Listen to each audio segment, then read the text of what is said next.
In our readings for class, we learned about Stanislavski. We see how his early acting career formed him into the great method actor that we know today. We see how his first passion was to become an opera singer, but ultimately was unable to because of his voice, and that led him to acting.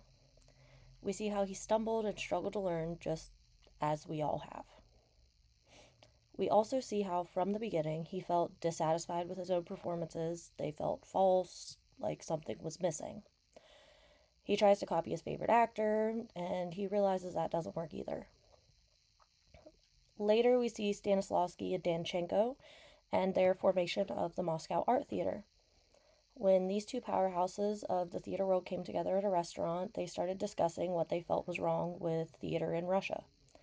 They thought it was based too much around commercialism, they don't rehearse enough, plays are unoriginal, sets are poor quality, the acting is false and over exaggerated.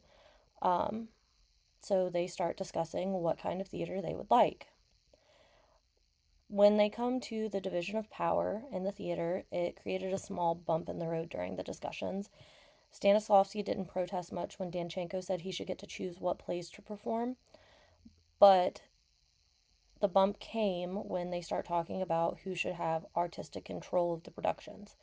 Stanislavski has 15 years of experience and he is stubborn and doesn't budge whenever he says that he should have control over the artistic qualities of the productions.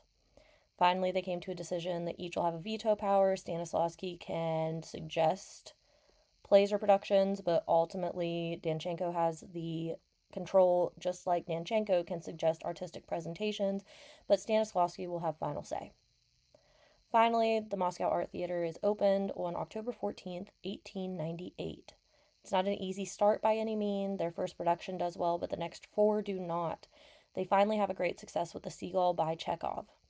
However, Stanislavski is still searching for how to create something authentic while acting, and in 1906 he leaves the company to work on his method.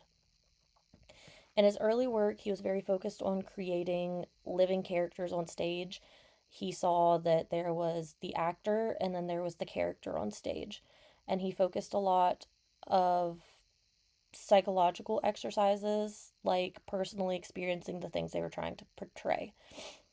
By the end of his life, however, Stanislavski was focused on creating harmony between the actor's inner world and their actions on stage.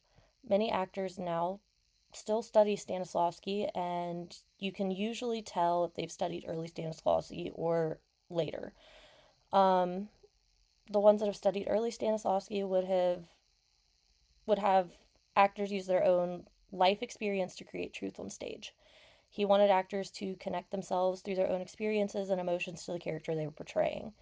He thought you could not just make an emotion, it had to be coaxed out with your own experiences. However, he later tried to de emphasize this because he felt that it would shift too much focus on the actor's feelings rather than the character's feelings and situation. Later, Stanislavski would focus more on physical movement and improvisation to get the emotional or psychological state he wanted. Uh, and while the this is not a list of the way things must be done, it creates a great outline for how his methods can help an actor. Seeing them change and adapt is what was needed. Shows Stanislavski wasn't doing this for glory or for the grandeur of saying, use my method, this works. He was doing it to help actors like himself.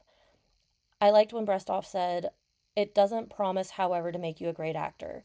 According to Stanislavski, acting cannot be taught. His method is simply a means, not an end.